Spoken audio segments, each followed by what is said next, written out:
কালকে চীনের মস্ত বড় এক কার্গো জাহাজকে আটক করে 8 জন চীনা নাগরিককে গ্রেফতার করলো তাইওয়ান। এই খবরটা আপনারা হয়তো ভাবলেন একটা সাধারণ খবর, এ বিষয়ে কেন এক লম্বা ভিডিও আমি বানাতে বসলাম। কিন্তু আপনারা ভিডিও শেষ অবধি দেখলে বুঝবেন আমাদের দেশ ভারতবর্ষ কোনো না কোনো বিষয়ে এই ম্যাটারটার সঙ্গে না চাইতেই ঢুকে পড়েছে। তাইওয়ান, এই তাইওয়ানকে বারংবার চীন দাবি করে যে তাইওয়ান হলো তাদের একটা দেশের অন্যতম পার্ট, কিন্তু তাইওয়ান কিন্তু বরাবরই স্বাধীনভাবে এই পৃথিবীতে থাকতে চেয়েছে। বিষয়টা আরো খারাপ জায়গায় পৌঁছায় যখন তাইওয়ান ভারতের সঙ্গে বন্ধুত্বপূর্ণ সম্পর্ক করতে চায়। ভারতের বিদেশমন্ত্রী জয়শঙ্কর একাধিকবার তাইওয়ানের একাধিক আধিকারিকের সঙ্গে মিটিং করেন এবং এই মিটিং এর পর এক অভূতপূর্ব সিদ্ধান্ত কিন্তু নিয়েছে ভারত সরকার। এই মিটিংটি শেষ হওয়ার পর অক্টোবর 2024 সাল, মানে আজ থেকে ঠিক 4-5 মাস আগে ভারত সরকার সিদ্ধান্ত নেয় মুম্বাইতে তাইওয়ানের একটি অফিস খোলা হবে। আপনারা বুঝুন, একদম সিমিলার ইনসিডেন্ট কিন্তু ভারত তালিবান ইস্যুতেও করেছে। ঠিক যখন তালিবান পাকিস্তানকে অ্যাটাক করেছে এবং যখন পাকিস্তানের সঙ্গে আফগানিস্তানের সম্পর্ক একদম তলানিতে গিয়ে পৌঁছচ্ছে, ঠিক তখনই তালিবানের সঙ্গে সম্পর্ক মজবুত করেছে ভারত সরকার এবং তালিবানেরও অফিস কিন্তু ভারতবর্ষে খোলার একটা চেষ্টা করা হচ্ছে। এই একই রকম রেপ্লিকা তাইওয়ানের সঙ্গেও কিন্তু ভারতের বিদেশমন্ত্রী জয়শঙ্কর করার চেষ্টা করেছেন এবং তাইওয়ান সরকার কিন্তু ভারতবর্ষের মুম্বাইতে এসে একটি অফিস খুলেছেন। এমনকি ভারতবর্ষের একাধিক জায়গায় বিপুল পরিমাণে বিনিয়োগ করেছে তাইওয়ান কোম্পানিগুলো। তথ্য বলছে শেষ 6 মাসে 260টি তাইওয়ানিজ কোম্পানি খোলা হয়েছে ভারতবর্ষে এবং ইনভেস্টমেন্টের পরিমাণ $5 বিলিয়ন। এমনকি এই সকল কোম্পানি মিলে প্রায় 2 লক্ষর বেশি জব ক্রিয়েট হয়েছে ভারতে। অর্থাৎ তাইওয়ানের সাথে ভারতের যে বন্ধুত্বপূর্ণ আচরণ, তা কিন্তু ভারতেরই জিওপলিটিক্যাল একটি লং টার্ম পার্ট বা লং টার্ম ডিলের অন্যতম অংশ ছিল। কিন্তু পুরো বিষয়টা চীন এতদিন ঢুকেছিল বলে ভারতবর্ষ কোনো না কোনোভাবে বিষয়টা ক্র্যাক করতে পারছিল না, যা আগের বছর আগস্টের পর থেকে ভারতবর্ষের বিদেশমন্ত্রী নিজস্ব উদ্যোগে ফের একবার চালু করার চেষ্টা করেছেন। এবার হঠাৎ করে তাইওয়ানের মতো ছোট্ট ক্ষুদ্র একটা পুচকে দেশে ভারতবর্ষ কেন নিজেদের জিওপলিটিক্যাল বাজিটা লাগালো? এখানেই লুকিয়ে আছে সাউথ ইস্ট এশিয়ার প্যাসিফিক ওশিয়ানের যে পলিটিক্স, সেইখানে ভারতবর্ষ এবং চীনের নিজেদের মধ্যে অন্তর্দ্বন্দ্ব। মনে করে দেখবেন, এই যখন পুরো ডিলটি হয়েছিল ঠিক তখন চীন একটি স্টেটমেন্ট দেয় এবং যখন তাইওয়ানের সাথে ভারত সম্পর্ক তৈরি করতে চাইছে তখন চীনের একাধিক নিউজ পেপার এ বিষয়ে কড়া সমালোচনা করেছিল। চীনের সরাসরি অফিসিয়াল আধিকারিক কি বলেছিল জানেন? বলেছিল ভারত কেন এ বিষয়ে বাড়াবাড়ি করছে, কারণ তাইওয়ানের সঙ্গে ভারত কেন রিলেশন তৈরি করতে চাইছে, যেখানে তাইওয়ান চীনের একটা ইন্টিগ্রাল পার্ট, সেখানে ভারতবর্ষ কেন স্বেচ্ছায় তাইওয়ানের সঙ্গে সম্পর্ক রক্ষা করবে, সেই বিষয়ে সরাসরি প্রশ্ন তুলেছিলেন চীনের পর্যটন দপ্তর এবং এই বিষয়ে চীনের প্রধানমন্ত্রী দপ্তরও কড়া ভাষায় ভারতের নিন্দা কিন্তু করেছিলেন। কিন্তু ভারতবর্ষের বিদেশ মন্ত্রক এবং জিওপলিটিক্যাল অ্যানালিস্টরা এই পার্টিকুলারলি তাইওয়ানের উপর কিন্তু নিজেদের বাজি ধরেছিলেন, কারণ কোনো না কোনো সময় সাউথ ইস্ট এশিয়ার এই পলিটিক্সে তাইওয়ানের মতো ছোট্ট দেশই কিন্তু ভারতের হয়ে খেলে দিতে পারেন। আর আজকেই হলো সেই দিন যেদিন তাইওয়ানের মতো সোকল্ড ছোট্ট পুচকে একটা দেশ চীনের একটা মস্ত বড় কার্গো শিপকে নিজেদের হেফাজতে নিল এবং 8 জন চীনা নাবিককে গ্রেফতার করলো। তাইওয়ান সরকার এর কারণও দেখাচ্ছে কিছু। দেখুন, তাইওয়ান একটি দ্বীপ রাষ্ট্র। এই পার্টিকুলারলি রাষ্ট্রের কমিউনিকেশনের জন্য সমুদ্রের তলা থেকে কেবল লাইন যায়। তাইওয়ানের ম্যাক্সিমামে ইন্টারনেট কেবল সরবরাহকারী সংস্থাটা হলো চুংহুয়া কেবল বা চুংহুয়া টেলিকম। এই চুংহুয়া টেলিকমের কাছে কিছুদিন আগে একটি রিপোর্ট আসে, সেখানে তারা বলে যে তাইওয়ানের এক প্রান্ত থেকে অন্য প্রান্তের যোগাযোগ ব্যবস্থা ইন্টারনেট কেবল সম্পূর্ণভাবে বিচ্ছিন্ন হয়ে গেছে।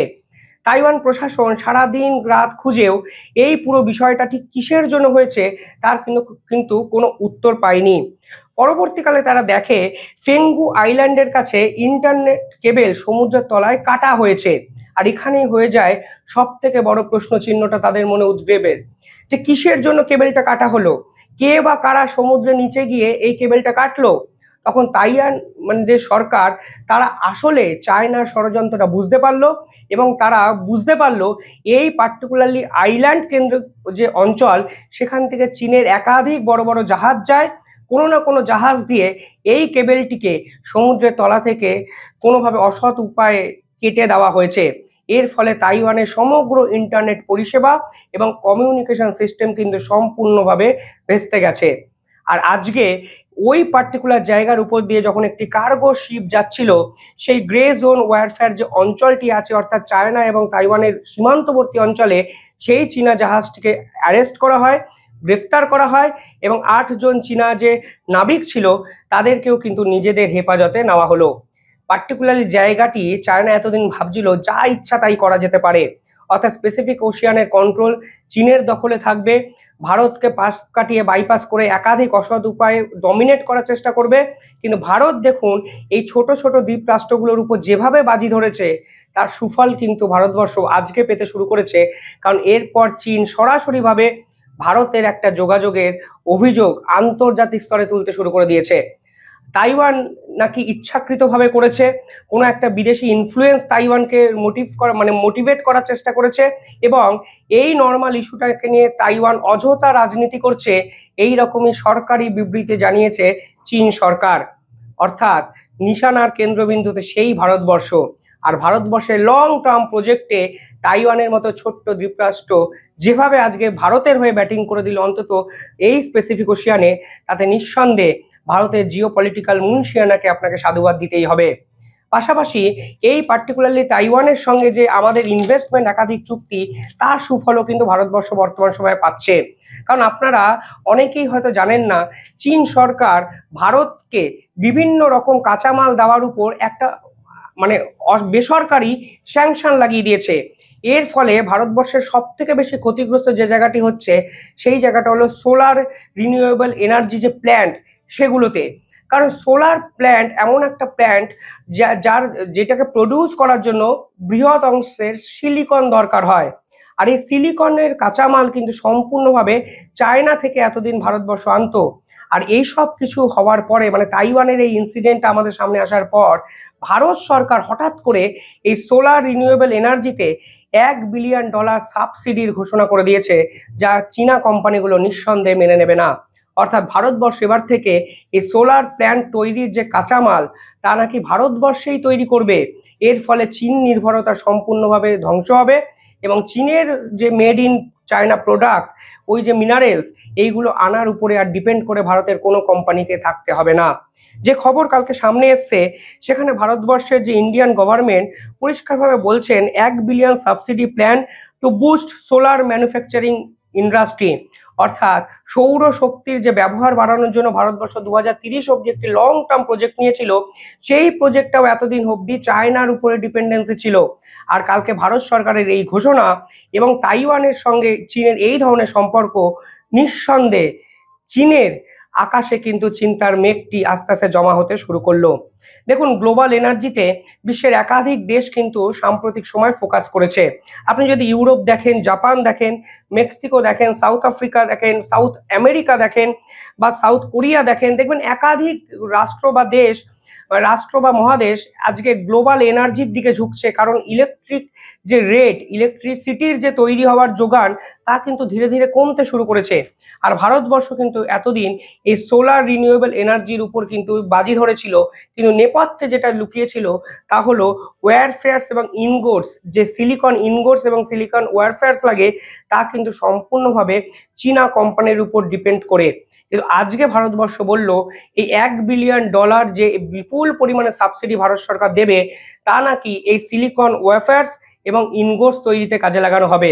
আপনি যদি সোলার প্যানেলের একটা চিত্র দেখেন, তাহলে দেখবেন প্রথমে মিনারেলস আছে সিলিকন, এই সিলিকনগুলো পরবর্তী ধাপে সিলিকন ইনগোটস তৈরি হয়, তার পরবর্তী ধাপে সেগুলো সিলিকন ওয়্যারফেয়ার্স তৈরি হয়, পরবর্তীকালে সোলার সেল এবং সোলার সেল আরও পলিশড হয়ে সোলার প্যানেল তৈরি করা হয়। আর এই সিলিকন ইনগোটস এবং সিলিকন ওয়্যারফেয়ার্স এবার ভারতবর্ষ নিজেরা বানাতে চলেছে। এর ফলে আপনাকে আর চীনের উপরে ডিপেন্ড করে কিন্তু থাকতে হবে না। এই খবর কিছুদিন আগে একটি সামনে এসেছিল, যেখানে বলা হচ্ছিল China has silently put industrial sanction in India.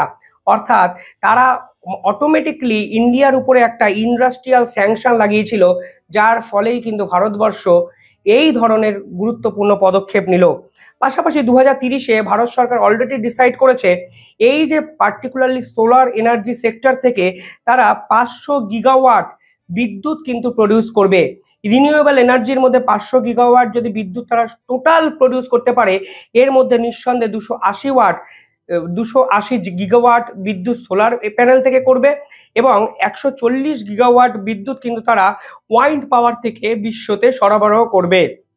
এবার বিষয় হলো এই $1 বিলিয়ন যে ইনভেস্টমেন্ট ভারত করছে, এতে কিন্তু চায়নার আধিপত্যটা সম্পূর্ণভাবে শেষ হয়ে যেতে পারে। কারণ চায়না কিন্তু এই সিলিকনের একচেটিয়া মার্কেট ধরে রেখেছে গোটা বিশ্বে। ভারতবর্ষ যদি আগামী 2 বছরের মধ্যে এই পার্টিকুলারলি সিলিকন কম্পাউন্ডগুলো তৈরি করতে পারে, তাহলে ইউরোপ, আমেরিকা এবং বিশ্বের একাধিক মার্কেটকেও কিন্তু ধরে ফেলতে পারবে। কারণ চায়নার থেকে ভারতের উৎপাদিত মূল্যের বা এই সিলিকনের দাম কিন্তু অত্যন্ত কম হতে চলেছে এবং 2033 সালে এই সোলার এনার্জি বিক্রি করে ভারতের মার্কেট বর্তমানে যে $1 মিলিয়ন বা $1 ট্রিলিয়ন থেকে $3 ট্রিলিয়ন কিন্তু পৌঁছাতে পারে। অর্থাৎ নিঃসন্দেহে ভারতের একাধিক মাস্টার স্ট্রোক। জিওপলিটিক্যাল বিশেষজ্ঞরা ভারতের সাধুবাদ দিচ্ছেন। কিন্তু সব থেকে বড় যেটা আমার প্রশ্ন হলো, এই চায়না কিন্তু সব থেকে বড় ভুলটি করেছিল মোহাম্মদ ইউনূসের উপর বাজি ধরে। কারণ দিনের পর দিন 7 সিস্টার্সকে অশান্ত করা, ভারতকে বিভিন্ন ক্ষেত্রে বর্ডার এরিয়াতে লেলিয়ে দেওয়া এবং চায়না পাকিস্তানের যে অশুভ আতাত তাকে ডিপেন্ড করে মোহাম্মদ ইউনূসের যে বারবারন্ত, এই খেলাটাই কিন্তু ধরে ফেলেছিলেন অত্যন্ত ধুরন্ধর জয়শঙ্কর। এবং অক্টোবর 2024 আপনারা দেখুন, শেখ হাসিনা ভারতবর্ষে আসেন আগস্টের 2024 সালে, আর তারপর থেকেই চায়নার যাবতীয় বারবারন্ত। আগস্টের পরে চীন সরকারের সঙ্গে সর্বপ্রথম মিটিংটি করেছিলেন মোহাম্মদ ইউনূস এবং সর্বপ্রথম মিটিংয়ে চীনের থেকে আরো বেহিসাবি কিছু ঋণ কিন্তু বাংলাদেশ নিয়ে বসে। তখন জয়শঙ্কর বুঝে যান এই বিপুল পরিমাণে ঋণ শোধ করার ক্ষমতা মোহাম্মদ ইউনূসের কিন্তু নেই। আর আজকে 7-8 মাস পরে এসে দেখুন, জয়শঙ্কর বা ভারত যা ভেবেছিল তাই কিন্তু দিনের শেষে এস্টাবলিশড হয়েছে যে বিপুল ঋণের দায়ে দেউলিয়া হওয়ার দিকে এগিয়ে যাচ্ছে মোহাম্মদ ইউনূসের বাংলাদেশ। যখন বাংলাদেশের উপর বাজি ধরলো চীন, অর্থাৎ ভারতকে অশান্ত করার জন্য ছোট্ট একটা বুড়ে বাংলাদেশকে ব্যবহার করতে চাইলো চীন, তখনই পাল্টা স্ট্র্যাটেজি হিসাবে তাইওয়ানকে চীনের পিছনে লাগিয়ে দিল ভারতবর্ষ। তাইওয়ানের অফিস মুম্বাইতে খোলা হবে, অক্টোবর 2024-এ খোলা হলো।